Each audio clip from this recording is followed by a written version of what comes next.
Hey guys, it's Nicole here, back with another video. I hope you're all well and keeping safe. In today's video, I'm going to be speaking about societies at the University of Bristol. I have the honour to introduce you all to my friends who are on the committee for a number of different societies. So they're going to help me with this video today, and they're going to speak about their experience, their committee kind of position, their role, to give you guys a better understanding as to what their society entails. Now, these are going to be societies specifically for the University of Bristol. However, I know that in a number of universities they are a little bit similar, but these are specifically for Bristol. If you aren't already, please make sure you're subscribed, give this video a massive thumbs up. Like always, comment down any suggestions below, and without further ado, let's get into the video.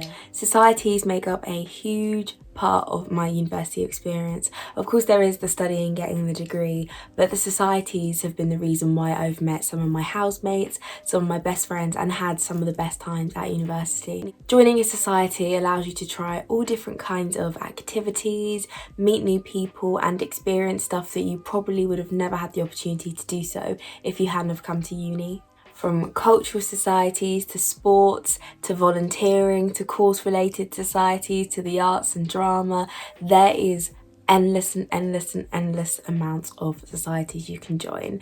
And at the University of Bristol, if there isn't a society that you are interested in, or kind of you don't see anything you like, you can start it. As long as you get 30 signatures, the SU will let you become affiliated as a society. I can understand that some of you may be concerned about financial issues and paying for memberships or uniform. However, at the University of Bristol, they have a hardship fund as well as other bursary related financial support systems. So if you felt that you were kind of struggling financially and you wanted to participate in a society, you just have to reach out, get in contact, because they do not want you to kind of not be involved as a result of financial burden. The first society that I'm going to be talking about is musical theatre. Now, I am going into my second year of doing musical theatre and I absolutely love it. I joined it being a bit apprehensive as it was a new society. I was in my third year. I was like, I don't know whether or not to join a new society. However, they welcomed me with opening arms. I'm actually living currently with 2 girls from musical theatre this year, and I was also elected this summer to be on the committee. So I am on the committee as the Equalities and Wellbeing Officer. It is a role that I really enjoy doing. So I am involved in sort of inclusivity, diversity related issues, from sorting out casting and making sure that casting is being fair, to song choice, to show selection. They get me involved just to make sure that we are portraying and conducting ourselves in the correct manner at MTB. I'm not going to waffle for too long about MTB because I'm going to hand you over to a dear friend of mine, Harry, who is the president of musical theatre. Hi, my name's Harry. I am a third year maths student and I am the president of Music Theatre Bristol, the University of Bristol's Musical Theatre Society. This is now my third year in the society, and joining it has been one of the best decisions I've made at uni. Of course, this year coronavirus has affected a lot of what we would usually do, so we're now focusing on smaller shows, more workshops and socials. And if you're a fresher or a newbie, follow us on all social media, join our mailing list, take a look at our website, just stay up to date with all the latest information, and hopefully see you soon.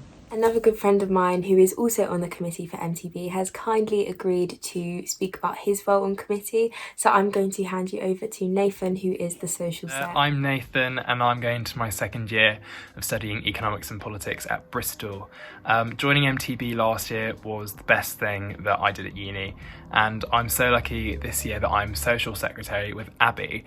I made so many close friends within the society last year through Showcase at the start of the year and through Legally Blonde later on. I loved taking part in all the cabarets, both performing and producing. There are so many opportunities within the society, it's crazy. Abby and I can't wait to hit the ground running next year. We're really looking forward to organising great socials for everyone, basically. There's a new performing arts night that's in the works, so hopefully the COVID situation will improve sufficiently that we get to take full advantage of that. We've got plenty of open mic nights planned, family socials, fingers crossed, a tour, and a big kick-off event to start the year as soon as we can feasibly do that. So if you're starting at Bristol in September, I can't recommend MTB highly enough. The next category of societies that I'm going to be speaking about are sports societies. First of all, I'm going to introduce you to Danny, who is the captain of the Gymnastics Society at Bristol. Hi, I'm Danny and I'm the new captain this year for the Bristol Gymnastics Club. I'm a third year vet and I joined the club in my first year of uni, and honestly it's the most welcoming and inclusive club, and it's a brilliant way to start off your uni experience. Helps build your confidence, helps you branch out friendship groups, and that doesn't mean we're just open to freshers. It's never too late to join, so this year we had lots of second year and third year students join and they just wished they'd joined earlier. So we have training twice a week at our local gymnasium. We also run strength and conditioning sessions and skill sessions in the Bristol SU building. And we offer lots of training sessions. It doesn't mean you have to attend everything. It just means there are more opportunities for people to work around their studies. We're also open to absolutely all abilities, so the fact that you haven't done gymnastics before is not an excuse. So I hadn't done gymnastics before I joined university, and look at me now, can't get enough of it. All we ask of people is that they get involved and make the most of what the club has to offer. We're also a largely social club with a social membership being brought in this year. So we offer things like formals, barbecues, sports night out, fancy dress, tours in the UK and abroad. And so yeah, we'd love to get as many people as possible to join in the great sense of community our club has to offer this year, and just like I have, make some friends for life and have a great time. And of course, gymnastics is such a fun way to stay fit, building your flexibility, building your strength, and there's also opportunities to really push yourself out of your comfort zone, not only in the gym, but we also offer competitive opportunities.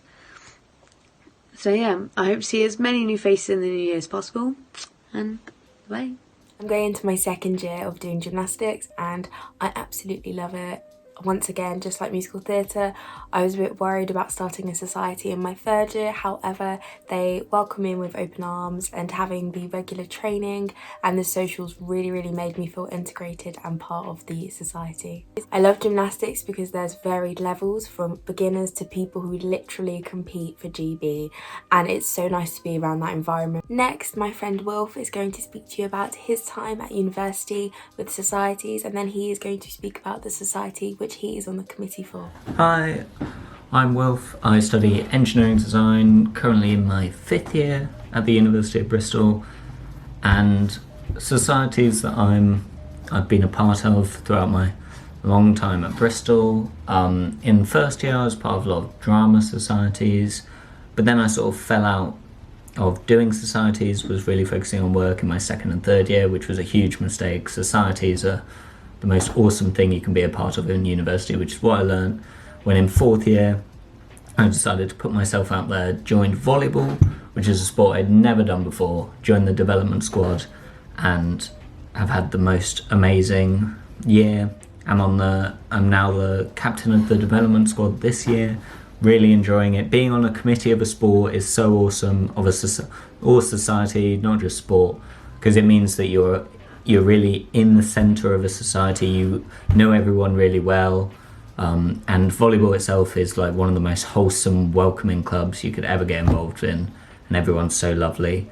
I also, last year, helped found the Roundnet Society, which is quite a niche sport. You may not have heard of it, but University of Bristol has lots of opportunities for you to start your own society, which is good, and they've been really supportive of us. Got like you have to have a 30 member limit, but we managed to get that in our this year. And then yeah, being on both those committees is just such an amazing opportunity to meet new people and be part of something outside of work, and especially in times of coronavirus, being part of a society has really helped get me out of the house and just have lots of fun. The next group of societies which I'm going to be speaking about are course-related / educational societies. Now, throughout my time during my undergrad, I was part of my course society, which we affiliated in our first year as the Psychology and Education Society. Now, in doing so, we were able to have a family scheme. As well as this, we had lots of balls and socials, and it was just really fun and a nice way to mingle with your course mates outside of the lecture theatre. The next society is related to law, so I'm going to let my friend Nicole tell you all about that. Hi, my name is Nicole Hilton, and I am the co-founder of the Environmental and Energy Law Society, also known as the EELS. Even though we have law in our name, we are open to all students studying any course at the university. The aim of our society is to promote open discussion about global environmental issues and how the law interrelates with these topics. We also want to educate our members about the different career paths they can take to engage with environmental work, legal work, and both of them combined. We've hosted many events, such as a sign-making social in anticipation for Greta Thunberg's protest that we attended, a debate judged by an environmental law solicitor, a talk by an environmental and criminal law barrister, protest get-togethers, and even a pub quiz social. We had many more events planned, but because of COVID, we had to go online. Our society is responsive to big changes like this, which is exemplified by our completely online committee elections process. I am confident that this year's committee are doing their best to provide current and prospective members with amazing opportunities to engage with the society. Keep an eye on our Facebook page by searching facebook.com/Bristol EELS.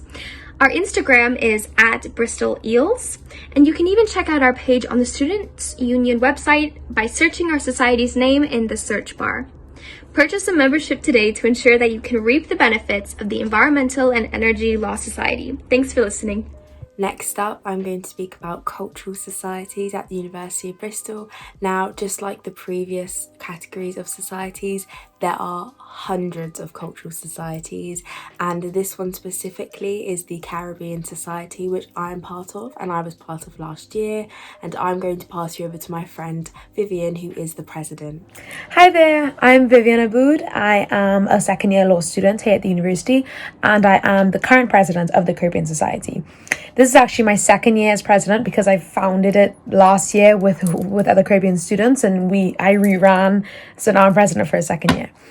Well, we started the society in an attempt to share Caribbean culture as much as possible in the university and provide a home away from home and a support system for the growing number of Caribbean students in the city, because we are coming more, and we thought it was time to have a Caribbean society for the Caribbean students and to express it as much as we can.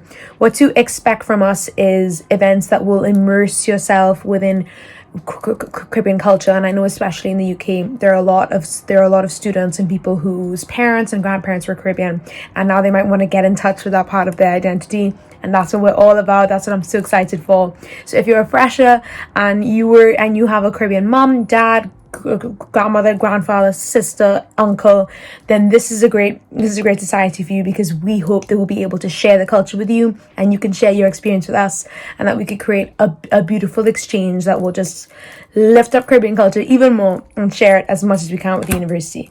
So that's what we like to do. So if you are a fresher and you're interested in, or if you're a second, third year, fourth year master's student and you feel for some Caribbean vibes, we will provide that for you as best we can, and we will adapt to obviously the government guidance for COVID.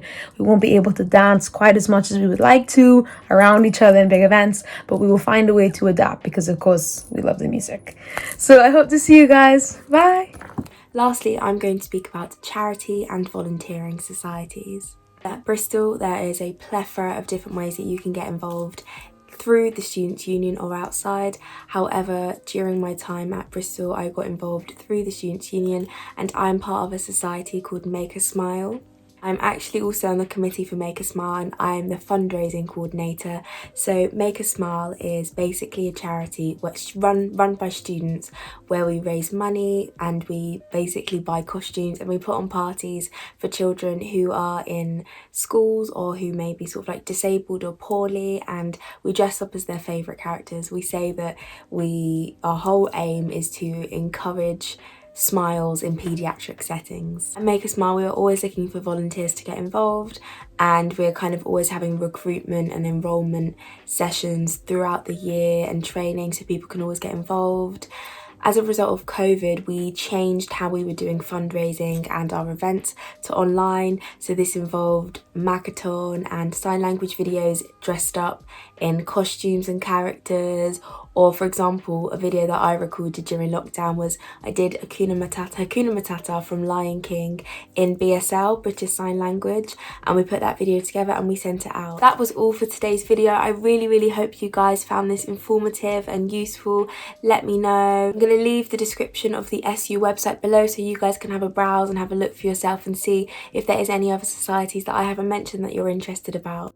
Thank you so much for watching. Please make sure you give this a massive thumbs up.